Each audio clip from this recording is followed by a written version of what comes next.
আসসালামু আলাইকুম শিক্ষার্থী বন্ধুরা, অনলাইন ক্লাসে তোমাদের স্বাগতম। আমি আয়েশা বেগম, সহকারী শিক্ষিকা, বাংলা, বামনা আসমাতুন্নেসা পাইলট মাধ্যমিক বালিকা বিদ্যালয়, বামনা, বরগুনা। আমার শিরোনাম এসো আমরা ব্যাকরণ শিখি। এটি একটি বাক্য। এই বাক্যে রয়েছে কয়েকটি শব্দ, যেমন এসো, আমরা, ব্যাকরণ, শিখি। এই কয়েকটি শব্দ যখন বাক্যে ব্যবহৃত হয় তখন তাকে কি বলে? তখন তাকে পদ বলে। এই পদ 5 প্রকার, যেটা তোমরা আগে শিখেছ।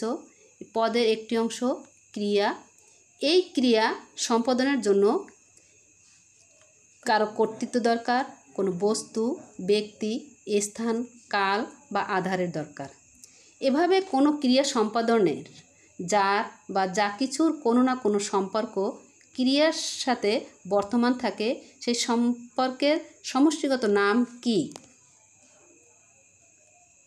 শিক্ষার্থী বন্ধুরা, তোমরা কি বুঝতে পারতেছো আজ আমি ব্যাকরণের কোন অংশ নিয়ে আলোচনা করব? একটু অনুমান করো। আর এটি হচ্ছে কারক। তাহলে কারক কাকে বলে? বাক্যে ব্যবহৃত ক্রিয়াপদের সঙ্গে অন্য পদের যে সম্পর্ক তাকে কারক বলে। যেমন রুমি বই পড়ে, গরু ঘাস খায়। এখানে ক্রিয়া কোনটি? ক্রিয়া হলো পড়ে। গরু ঘাস খায়, এখানে ক্রিয়া কোনটা? খায়। এখন আমরা এই পড়ে এবং খায় এই ক্রিয়া কিন্তু একা সম্পাদিত হতে পারে না। তার জন্য কি প্রয়োজন?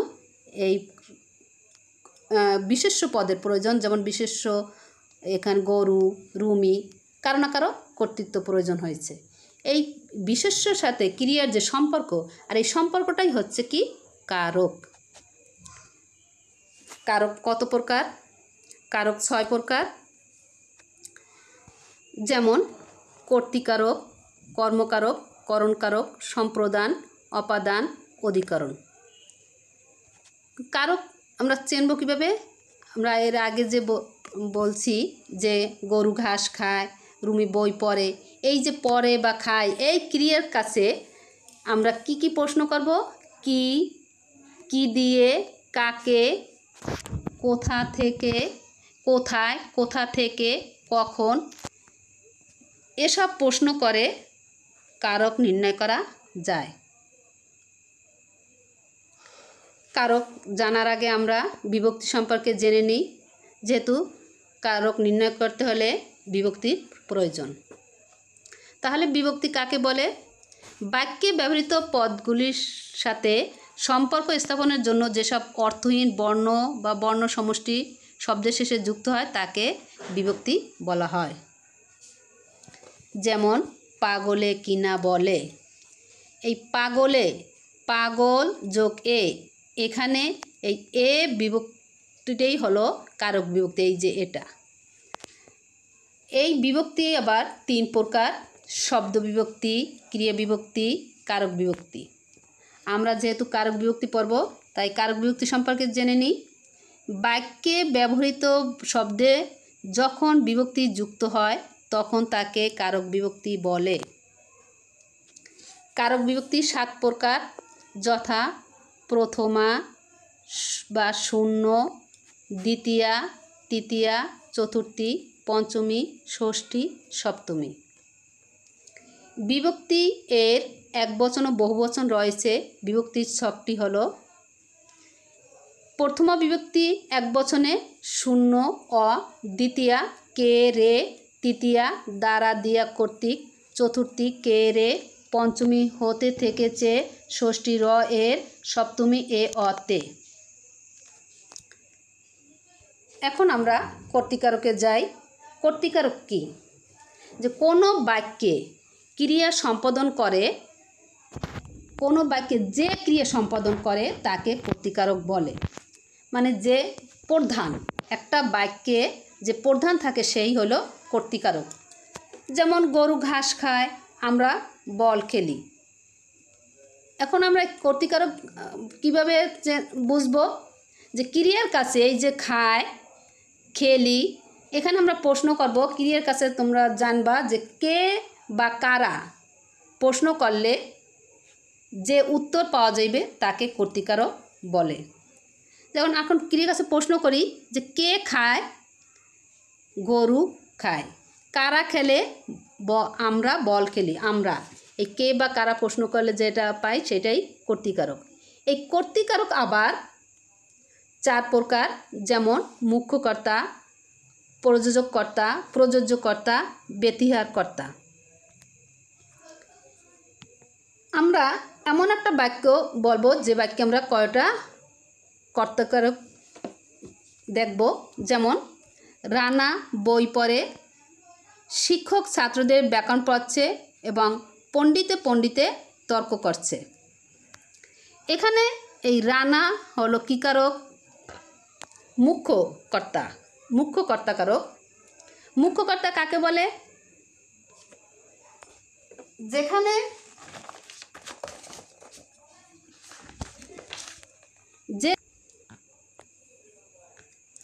যে নিজেই ক্রিয়া সম্পাদন করে সে মুখ্যকর্তা। যেমন রানা বই পড়ে, এখানে রানা নিজেই কাজটা সম্পাদন করতেছে। এবার হলো কি প্রযোজককর্তা। শিক্ষক ছাত্রদের পড়াচ্ছেন, এখানে প্রযোজক কোনটা? এই শিক্ষক হলো প্রযোজককর্তা।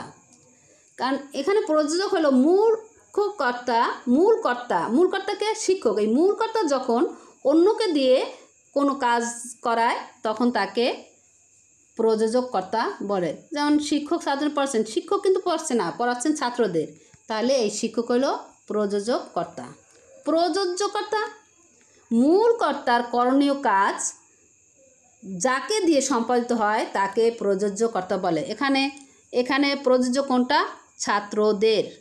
কারণ এই মূল শিক্ষকের কাজটা কিন্তু এই ছাত্ররা করতেছে। এই ছাত্ররা হলো প্রযোজ্য, মানে মূল কর্তার করণীয় কাজ যাকে দিয়ে করানো হয়। কাদের দিয়ে করানো দেওয়া হচ্ছে? এই ছাত্রদের। এই ছাত্ররা হলো প্রযোজ্য। ওটা হলো প্রযোজক আর এটা হলো প্রযোজ্যকর্তা। এরপরে কোন কর্তা হলো? ব্যতিহারকর্তা। এখানে আমরা ব্যতিহারকর্তা কিভাবে বুঝবো? যে দুটো কর্তা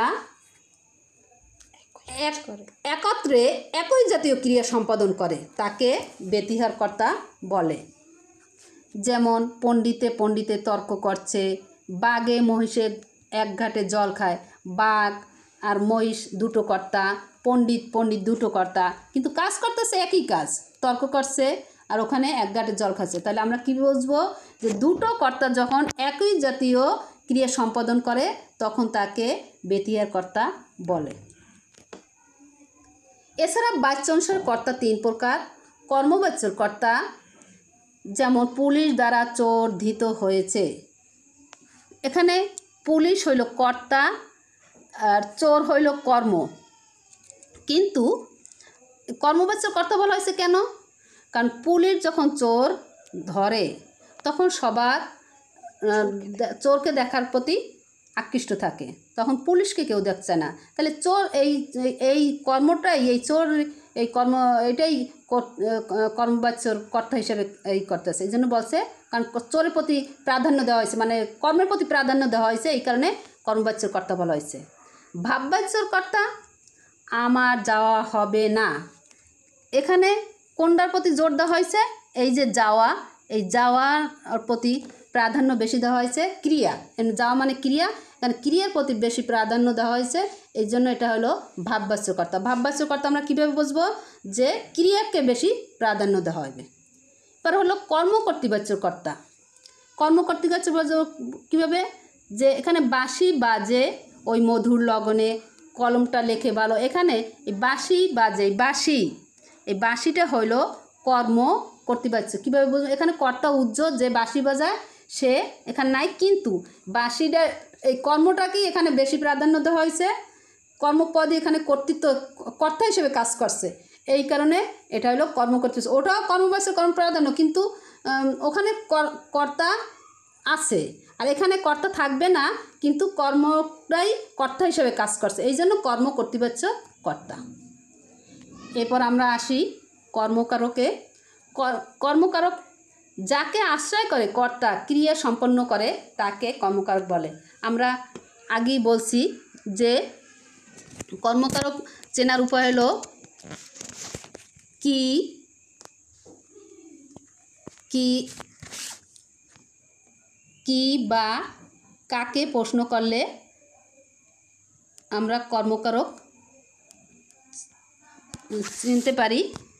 তাহলে যেমন নাসিমা ফুল তোলে, আমাকে একখানা বই দাও, ডাক্তার ডাকো, আমারে তুমি করিবে ত্রাণ, এ নয় মোর প্রার্থনা। এখন আমরা ক্রিয়ার কাছে প্রশ্ন করব, আগেই বলছি যে কি বা কাকে। এখন নাসিমা কি তোলে? ফুল।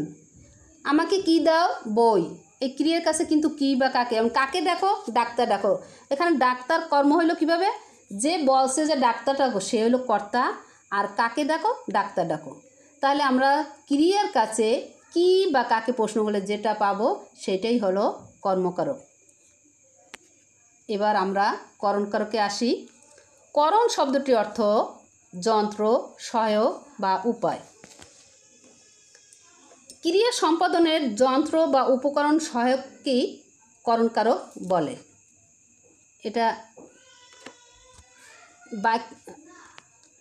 এটা চিনব কিভাবে? বাক্যস্থিত ক্রিয়াপদের সঙ্গে কিসের দ্বারা কি উপায়ে প্রশ্ন করলে যে উত্তর পাওয়া যায় তাই করণকারক। আমরা আরও সহজভাবে বুঝতে পারি যে কোনো মাধ্যম যদি বোঝায়, কোনো উপকরণ যদি বোঝায়, মানে যার মাধ্যমে কাজটা সম্পন্ন হয়, সেইটা যদি যন্ত্র হোক, উপকরণ হোক, তাহলে সেইটা বুঝবো আমরা করণকারক। যেমন জগতে কীর্তিমান হয় সাধনায়। এখানে কিসের মাধ্যমে? সাধনায় একটা মাধ্যম বুঝাইছে, সাধনার মাধ্যমে কীর্তিমান হওয়া যায়। ছাত্ররা বল খেলে, এখানে আমরা যদি এইভাবে প্রশ্ন, ছাত্ররা কী খেলে এটা প্রশ্ন না, কিন্তু এখানে আমরা প্রশ্ন করব ছাত্র বল দ্বারা খেলে, কারণ এটা একটা যন্ত্র বুঝাইছে, একটা উপকরণ বুঝাইছে, আর ওইটার মাধ্যম বুঝাইছে। তাহলে যন্ত্র, উপকরণ, মাধ্যম যদি বুঝাই তাহলে আমরা এটা করণ বুঝি। যেমন ফুলে ফুলে ঘর ভরেছে, ফুলে ফুলে কিসের মাধ্যমে ঘর ভরেছে? ফুলে ফুলে। এখন আমরা একটা প্রশ্ন আসতে পারে যে একটু আগে আমি বলছি নাসিমা ফুল তোলে, আবার এদিকে ফুলে ফুলে, ওখানে ফুল কর্মকারক আর এখানে ফুলে ফুলে ঘর ভরেছে। ওখানে ফুল প্রশ্ন করছে কি, ওখানে কিন্তু মাধ্যম বুঝায় নাই, আর এখানে কিন্তু ফুলের মাধ্যমে ঘর ভরেছে, এটা একটা উপকরণ বুঝাইছে, একটা যন্ত্র বুঝাইছে, এই কারণে এটা করণকারক। এরপর আমরা আসি সম্প্রদানকারক। যাকে সত্যত্যাগ করে কোনো কিছু দান করা হয় তাকে সম্প্রদানকারক বলে। যেমন ভিখারিকে ভিক্ষা দাও, সমিতিতে চাঁদা দাও। এখানে ভিখারিকে ভিক্ষা দাও আর সমিতিতে চাঁদা দাও, এটা হলো সম্প্রদান, এটা সত্যত্যাগ করে দেওয়া হয়। ভিক্ষা দিলে কেউ ফেরত আনে না, সমিতিতে চাঁদা দিলে কেউ ফেরত আনে না। এছাড়া যদি আমরা বলি ধোপাকে কাপড় দাও, ধোপাকে কাপড় দিলে আমরা কিন্তু আবার ফেরত আনবো, তখন এই ধোপাকে হইবে কোন কারক? কর্মকারক। এরপর আমরা আসি অপাদানকারক। অপাদানকারক আমরা কিভাবে, কাকে বলে বুঝি? যা থেকে কোনো কিছু গৃহীত, বিচ্যুত, রক্ষিত, বিরত, আরম্ভ হয় এবং যা দেখে কেউ ভীত হয় তাকে অপাদানকারক বলে।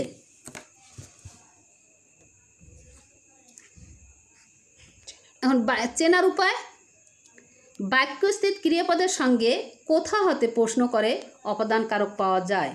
যেমন তিলে তৈল হয়, টাকায় টাকা হয়, ছাদ থেকে পানি পড়ে। এখন আমরা কিন্তু প্রশ্ন আমরা আগে বলছি যে কোথা হতে, কোথা হতে তৈল হয়? তিল হতে। টাকায় টাকা হয় কোথা হতে? মানে টাকা থেকে টাকা হয়। ছাদ থেকে, কোথায় পানি পড়ে? ছাদ থেকে। এখন আমরা আরও চেনার উপায়, এখানে যদি আমরা অপাদান বুঝবো যে একটা থেকে একটা বিচ্যুত হইবে, ভাগ হইয়া যাইবে, মাইনাস, যেটার মনে করবো মাইনাস। আর অধিকরণে আমরা বুঝবো, একই সঙ্গে আমরা অধিকরণটা বুঝিয়ে নিই যাতে একটু বুঝতে সুবিধা হয়। অধিকরণে বুঝবো প্লাস।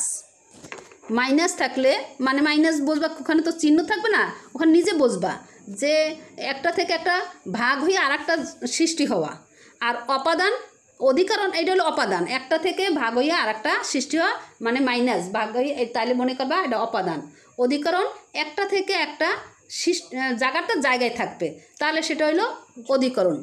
প্লাস স্থির থাকবে, এখন আমরা আরও একটা উদাহরণ দিই, যেমন অপাদান কারক আছে, ভয় বলছি, ভয়, বাবাকে বড্ড ভয় পাই, এখানে ভয় হয়েছে। আবার আরম্ভ, যেমন সোমবার থেকে পরীক্ষা শুরু, সোমবার থেকে পরীক্ষা শুরু, এখানে আরম্ভ হয়েছে।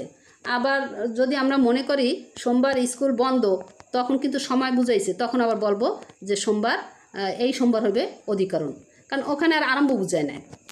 যাই হোক, এবার আমরা অধিকরণে আসি। অধিকরণ ক্রিয়া সম্পাদনের কাল এবং আধারকে অধিকরণ কারক বলে।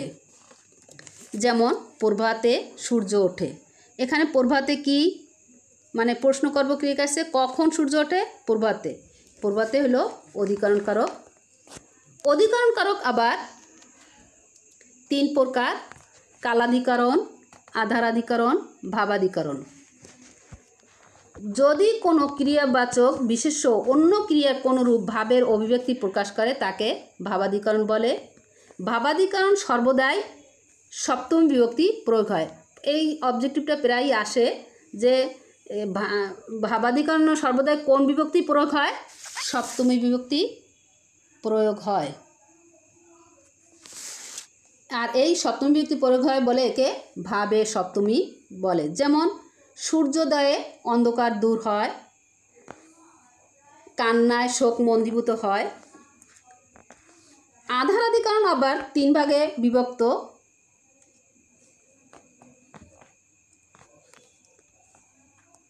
ঐকদেশিক, অভিব্যাপক, বৈষয়িক। ঐকদেশিক বিশাল স্থানের যে কোনো অংশে ক্রিয়া সংগঠিত হলে তাকে ঐকদেশিক আধারাধিকরণ বলে। যেমন পুকুরে মাছ আছে, বনে বাঘ আছে, এখানে মানে বিশাল জায়গার যে কোনো একটা নির্দিষ্ট স্থানে, পুকুরে কোন জায়গায় মাছ আছে কেউ বলতে পারো? পুকুরে আছে যে কোনো এক জায়গায় বা 2-1 জায়গায় থাক, কিন্তু সব জায়গা মিলে না, এই জন্য বলছে বিশাল স্থানের যে কোনো অংশে। কিন্তু এইখানে আর একটা আমরা দেখি ঐকদেশিকই, কিন্তু এখানে একটা স্থান বলে দিচ্ছে, যেমন ঘাটে নৌকা বাঁধা আছে। এই ঘাটে কিন্তু এটা সামীপ্য অর্থ ঐকদেশিক। তার কারণ এই সামীপ্য অর্থটা কি তোমরা কেউ জানো? সামীপ্য অর্থ নিকটে, তাই নিকটে একটা স্থান বুঝাইছে কাছে, এই জন্য এটা সামীপ্য অর্থ। যেমন ঘাটে নৌকা বাঁধা, এছাড়া আরও আছে দুয়ারে দাঁড়ায় প্রার্থী, রাজার দুয়ারে হাতি বাঁধা, মানে একটা নির্দিষ্ট কাছে, এই জন্য এটা বলা হয়েছে সামীপ্য অর্থে ঐকদেশিক। এরপরে অভিব্যাপক। উদ্দিষ্ট বস্তু যদি সমগ্র আধার ব্যক্ত করে বিরাজমান থাকে তবে তাকে অভিব্যাপক আধারাধিকরণ বলে। যেমন তিলে তৈ আছে, নদীতে পানি আছে। এখানে দেখো তিলটা সম্পূর্ণ মিললেই আছে, তেল আছে, নদী সব জায়গায় মিললেই পানি আছে। যেন বলছে উদ্দিষ্ট বস্তু যদি সমগ্র আধার ব্যক্ত করে, সমগ্র আধার ব্যক্ত করে বিরাজমান থাকে তখন তাকে অভিব্যাপক আধারাধিকরণ বলে। এরপর আমরা আসি বৈষয়িক।